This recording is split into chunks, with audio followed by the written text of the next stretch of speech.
Good morning, Brooklyn. We are so happy that you've joined us here on this morning as we take action to protect all New Yorkers. Before we begin, I'd like to recognize some of our very special guests today, starting with our representatives in the New York State Senate, Senator Dianne Savino, Senator Kevin Parker, and our Assembly members, Felix Ortiz, Peter Abate, Councilmember Justin Brannan, and Danielle Castaldi-Mica, National Institutes of Reproductive Health, who you'll be hearing from shortly, Nancy Albila, sorry about that, Nancy, I get my name mangled all the time, President and CEO of the Arab American Family Support Center, Martha Camber, Executive Director of the YWCA Brooklyn, Eli Sena-Strauss from the Planned Parenthood New York City, Lorraine Brown and healthcare professionals from One Brooklyn Health, Earl Phillips, the Secretary Treasurer from TWU Local 100, and all your members who are here today, Rick Russo, Acting President of the Brooklyn Chamber of Commerce, is here. Amy Cohen, Families for Safe Streets. Alfonso David, Counsel to the Governors, joined us. Guillermo Linares, Acting President, Higher Education Services Corporation, and all the advocates and members of labor who are with us here this morning. First today, we will hear from the Governor in a few moments, and also then hear from Danielle. But let me set the stage. It's been a really rough year and a half, hasn't it? Yeah. We have been doing everything we can to resist the onslaught of attacks on women's rights coming out of our nation's capital. And fortunately for all of us, we are in New York, the epicenter of the resistance to fight back. And that has led, but especially now, this past week when the administration nominated a Supreme Court nominee who has vowed to overturn Roe v. Wade, we must now take action immediately. So I'm very, very proud to be part of an administration that's not just standing up, but we are fighting back. And we're going to continue to resist what's happening in our nation's capital. And it's happening right here in your home state, and it's happening here in Brooklyn. You also know that we are taking our own actions with regulations that the governor will speak about momentarily. So we are all in this together. Our advocates, the elected official, our friends, brothers and sisters in labor, united, we'll present a force that Washington can no longer resist, and we will prevail. We will prevail when it comes to protecting women's right to choose. So join me in welcoming the leader of the resistance, not just for New York, but the entire country, our great governor, the 56th governor of the state of New York, Governor Andrew Cuomo. Thank you. Well done. Thank you. Good morning. Let's give a big round of applause to our great Lieutenant Governor Kathy Hochul and Danielle Castaldi-Mica, who we'll hear from in a moment. Thank you very much. Thank you for your leadership, especially now. We need it now more than ever. Kathy introduced all our colleagues in government. Thank you for being here. It's a pleasure to be back in Brooklyn. I am a hybrid. I am the product of a man from Queens and a woman from Brooklyn. My mother is a Flatbush girl and proud of it, Avenue K in Schenectady. A lot of good memories, and it's a pleasure to be back. And it is an important time. It's a frightening time, as Kathy was saying. Past year and a half, it's like that movie Groundhog Day. You wake up every day, and it's just as terrible as the day before. And you think it's going to end, that the catastrophic things that the federal government is doing, that they have to stop, and tomorrow is going to be okay. The sun will come out again. But the sun doesn't come out again.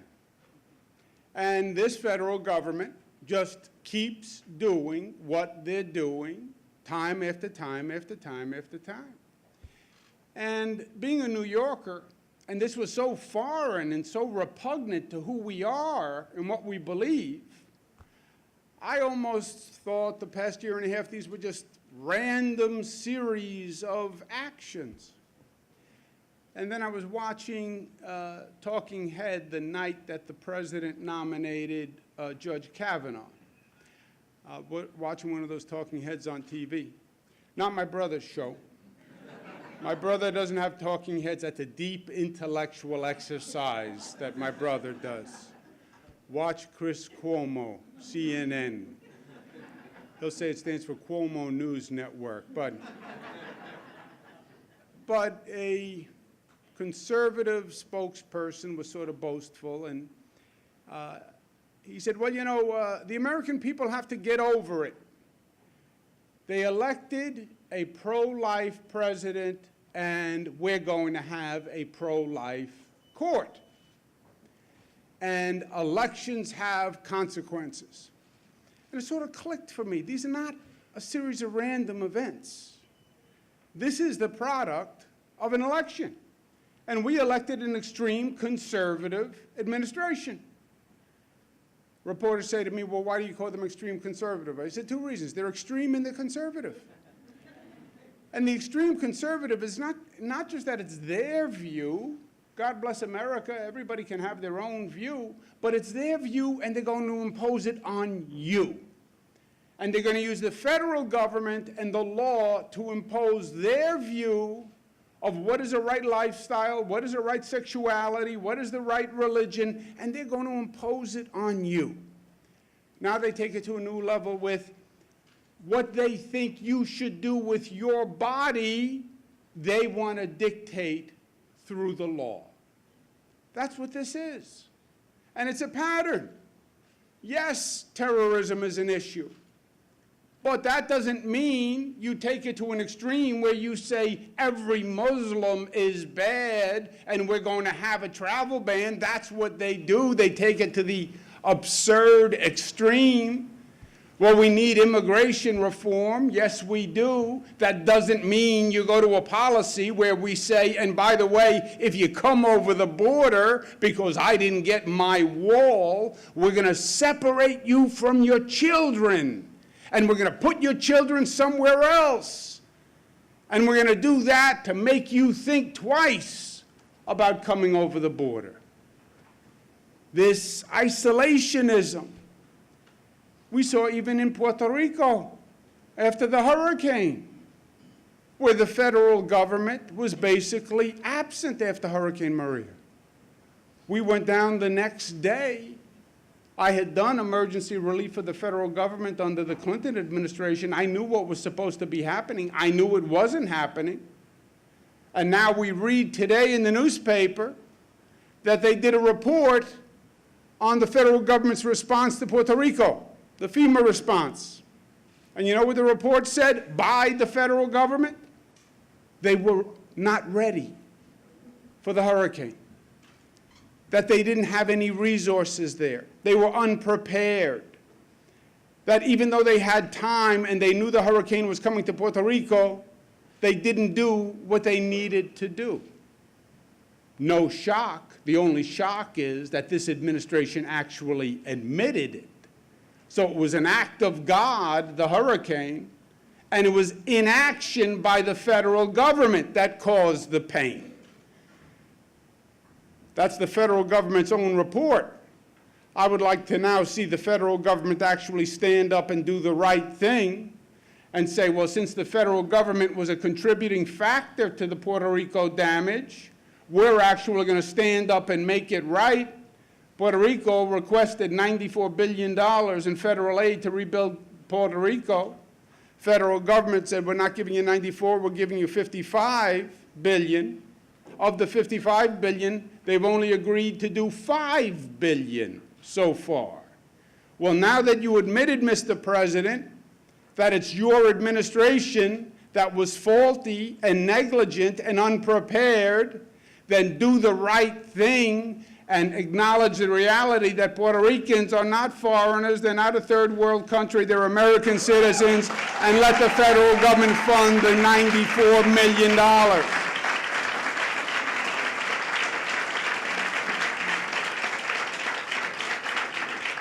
Also, Mr. President, you now, because of the inaction of the federal government, you had tens of thousands of families who had to flee Puerto Rico.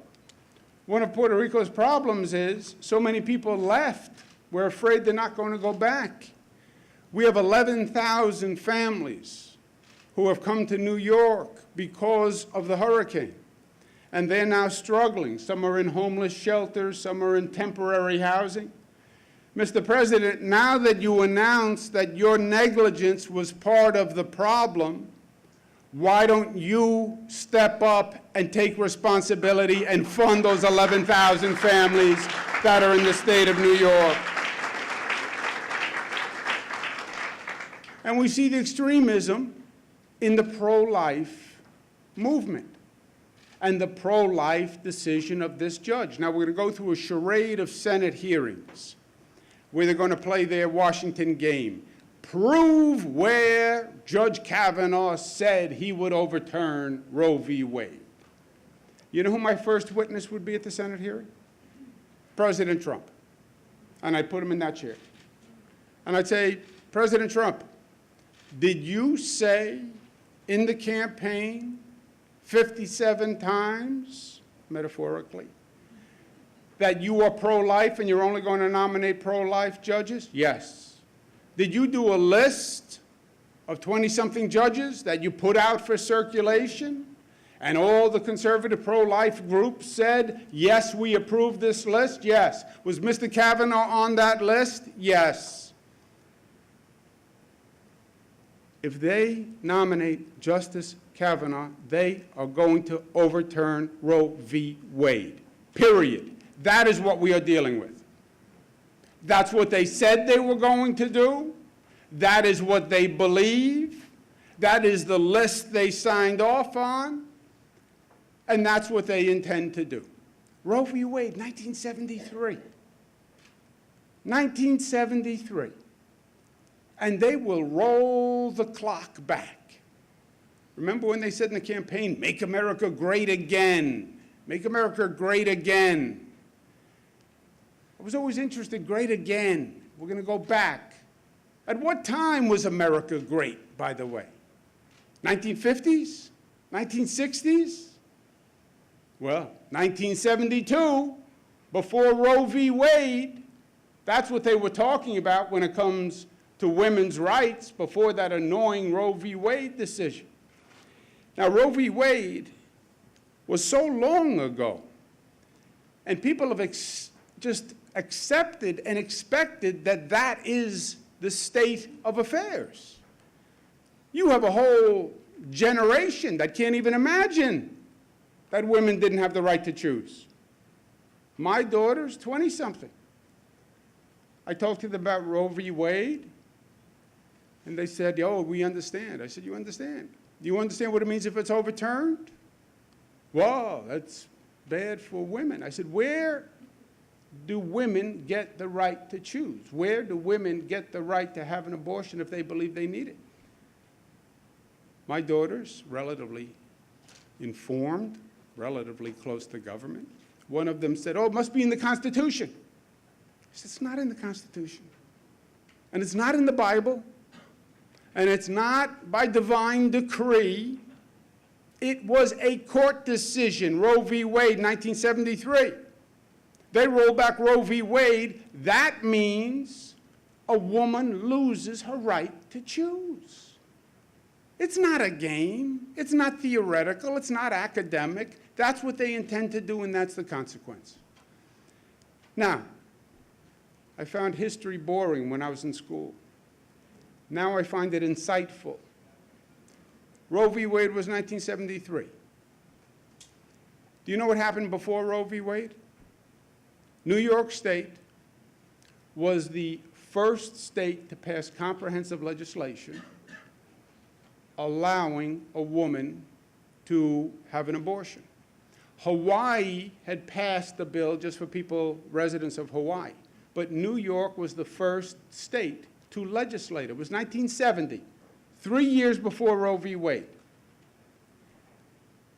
It's not a coincidence that New York acts and the other states follow and the Supreme Court follows. Marriage equality, another pivotal moment where we created a civil right. New York State, 2011, first big state to legalize marriage equality that shot heard across the country.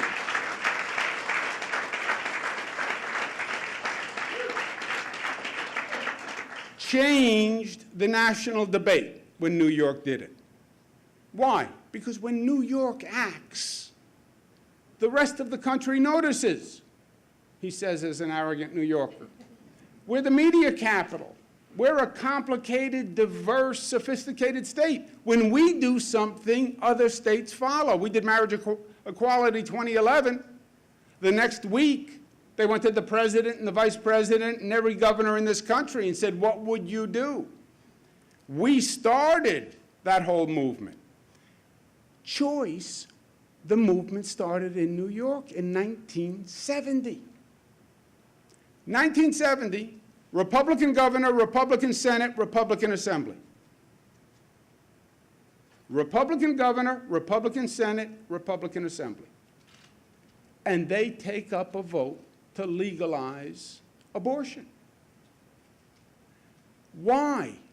Because the consequences of not having it legal, women were losing their lives. You had botched procedures that were affecting women's health for the rest of their life.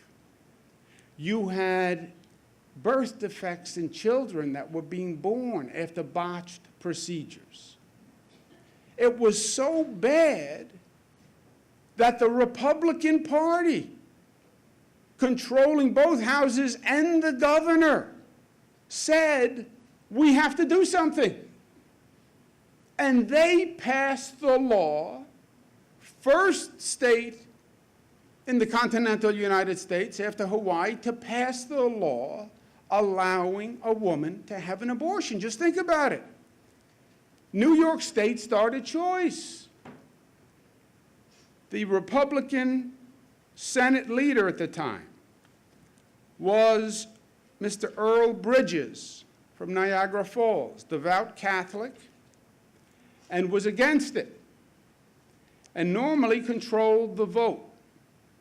But his position was, this is a matter of conscience. So I'm going to let the senators vote in 1970. He said at that time, I have a deep, real, abiding conviction that this is not right, it's the wrong way to go, because we are a bellwether state and many other states will follow our lead. And he voted against it. But he let the Senate vote. And it passed. And it passed with 13 Republicans voting yes.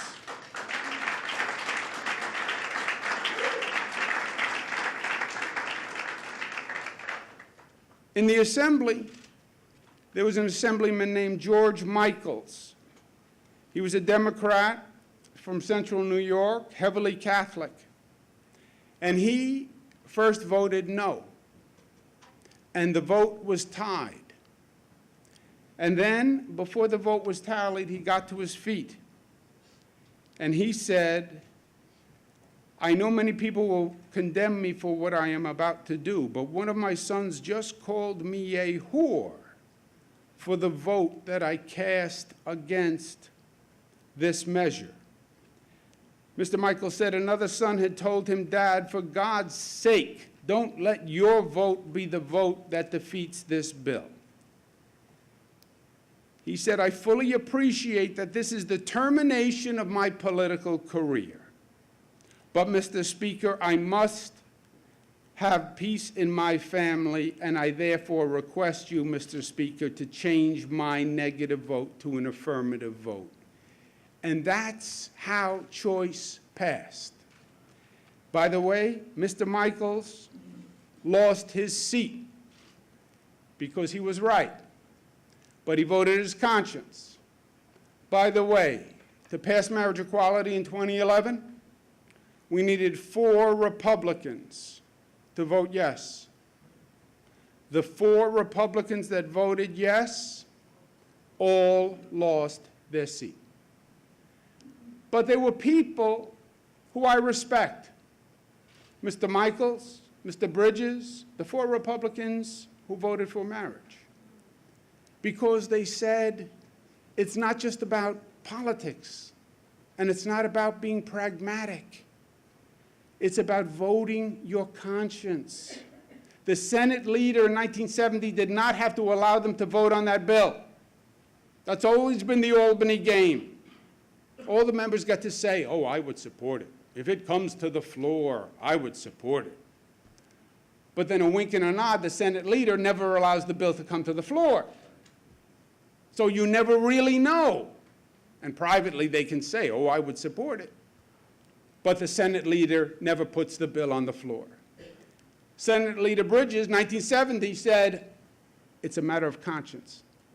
People have a right to know how you would vote. So vote, even though he opposed it as a devout Catholic. And then you see what people are made of. Then you see, are they going to be political or are they going to be progressive? If that's what the Republican Party did in 1970, 3 years before Roe v. Wade, and that New York vote, I believe, influenced Roe v. Wade. This is another moment in history. Women are about to lose their right to choose.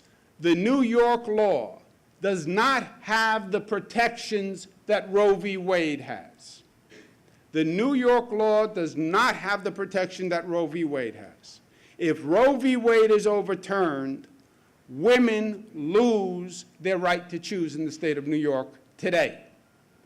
We need a New York law that codifies Roe v. Wade.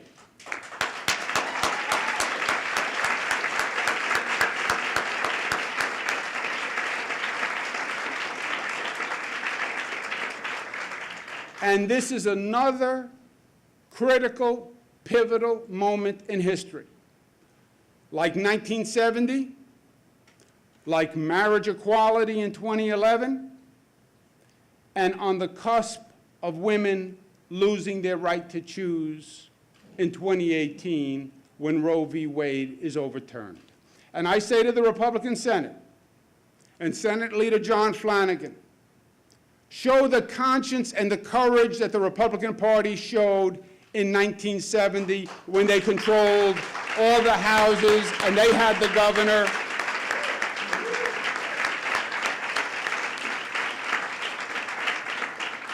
Go back to Albany and vote on the bill as a matter of conscience. Let the people of this state know where you stand. Don't hide behind these games of not putting the bill on the floor so nobody can vote. Don't hide behind these games of, well, we're not in Albany so we can't vote. Go take the vote.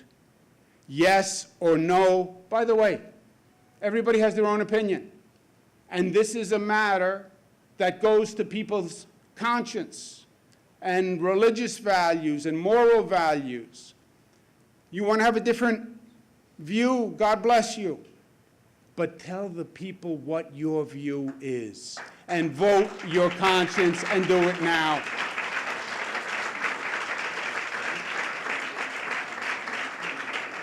Have the same courage and the same level of responsibility that the Republicans had in 1970.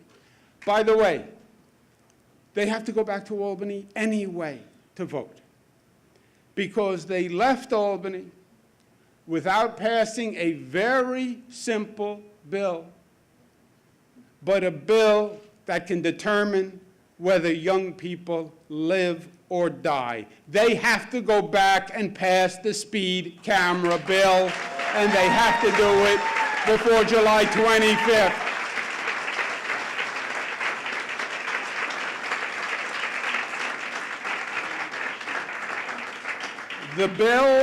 The bill is written. The bill is on the desk. There is no extraordinary measure that has to happen. I don't have to call a special session. Lightning doesn't have to come down from the heavens. We don't have to have a solar eclipse. The bill is on their desk. They refused to vote for it when they left. Nobody has to send a letter to anybody. Nobody needs papal intervention. It's all up to the Republican Senate. Just go back and pass the bill. I will sign it the next day. Go back and pass the bill.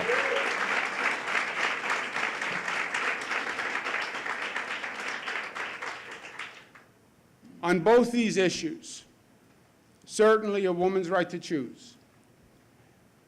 On the speed camera bill, that can be a matter of life and death, and God forbid there is an accident and a young person is hurt, or worse, because they played politics and wouldn't go back and vote their conscience. On both these issues, it comes down to a simple question of leadership. And this is a moment of leadership. And this is a state of leadership. You look back in history, whenever the country was lost, whenever there were cross currents, and people were trying to find out what to do, they looked to the state of New York. And they looked to that Statue of Liberty, and they looked to that torch, and they followed that torch. All the big rights movements started here. Women's rights movement started here in Seneca Falls. Workers' rights movement started here. Gay rights movement started here at Stonewall. Civil rights movement started here with the NAACP. The women's rights movement started in 1970, women's right to choose in New York. 2018, let 2018 be the year where New York State stood up first and said to Washington and this nation, you're not taking us back 50 years. You're not going to take away a woman's right to choose. That's not who we are. That's not what we believe. We're not going to let you do it. We need that legislature to come back and vote. In the meantime, I'm going to sign an executive order that says, I don't care what any insurance company says, what any bureaucracy says, women in the state of New York have a right to contraception and emergency contraception, and we're going to do that by executive order. But you call on the elected officials, call on that Republican Senate, go back, protect a woman's right to choose, pass the speed camera bill, do it by July 25th. No more games, no more distractions, no more illusions. It's yes or no. You are with us or you are against us. And either way has consequences. Thank you and God bless you. Please welcome Danielle Castaldi-Mica, National Institute for Reproductive Health.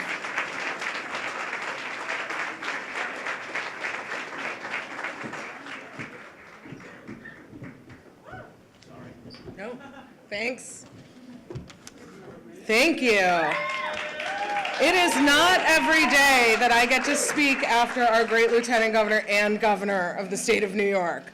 And I want to thank both of them for their continued fiery, passionate advocacy for abortion rights here in New York. And I got to say, Governor Cuomo basically just gave the history of abortion rights that I usually give to our activists. So if you want to come on the road, we can talk about this, and the George Michael story is one of my favorites all day long. I often have to clarify that it's not George Michael from Wham, and when I talk to college students, I have to say it's not George Michael from Arrested Development because they don't know who George Michael from Wham is. So that makes me feel good. The one thing that the governor didn't mention, though, that I think is incredibly important is that in 1970, when that law was passed, and it was revolutionary in 1970, what it did was make exceptions to the crime of abortion. Abortion is legislated right now in our penal code as a crime. What that does is put doctors who perform abortions and the women who seek that service at risk, not just at risk of not being able to access that particular medical procedure, but at risk of punishment and jail time if Roe is overturned. This cannot be a more crucial moment. This is perhaps the most serious threat to abortion rights that we've seen, certainly in my generation, possibly in several. The nomination is clear. This goal is to overturn Roe v. Wade and to make abortion illegal in New York, in America.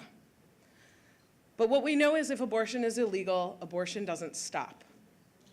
All it does is become more dangerous and become further out of reach for people who need that service.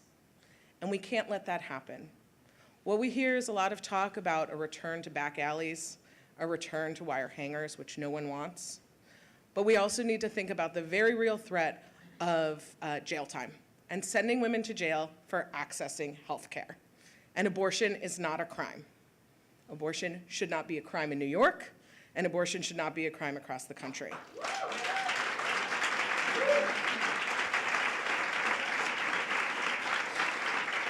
But we have the energy to fight back. We have a state that will fight back.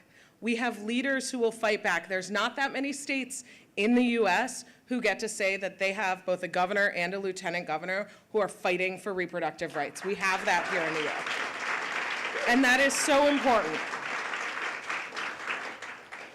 So under the leadership of Governor Cuomo, we are going to step up for our constitutional rights. We are going to ensure our rights. And we're also going to ensure that we are doing everything we can to protect access to contraception, which is what we're doing here today with this executive order. So I would like to echo the call of the governor for the legislature to come back and vote on the Reproductive Health Act. New Yorkers deserve to know where their legislators stand, and New Yorkers deserve to be able to make decisions based on that information. So I want to thank the governor for his continued leadership and for calling on the legislature to come back. I'm really okay with that July timeline as well. If we could just make that happen, that would be great. And now we just need the Senate majority to do their jobs and to come back and vote on these bills. Thank you so much. Thank you for being here. Thank you for fighting.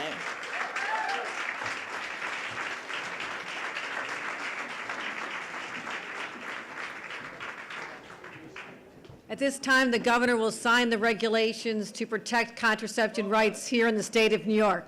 Thank you all for joining us today, and thank you for your support. All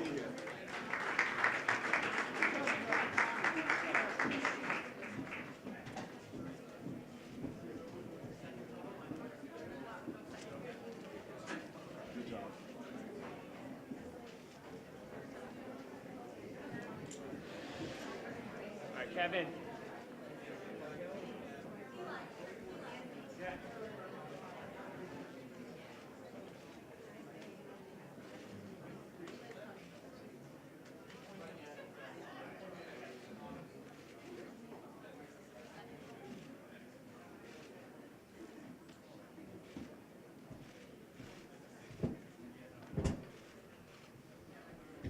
The order is signed.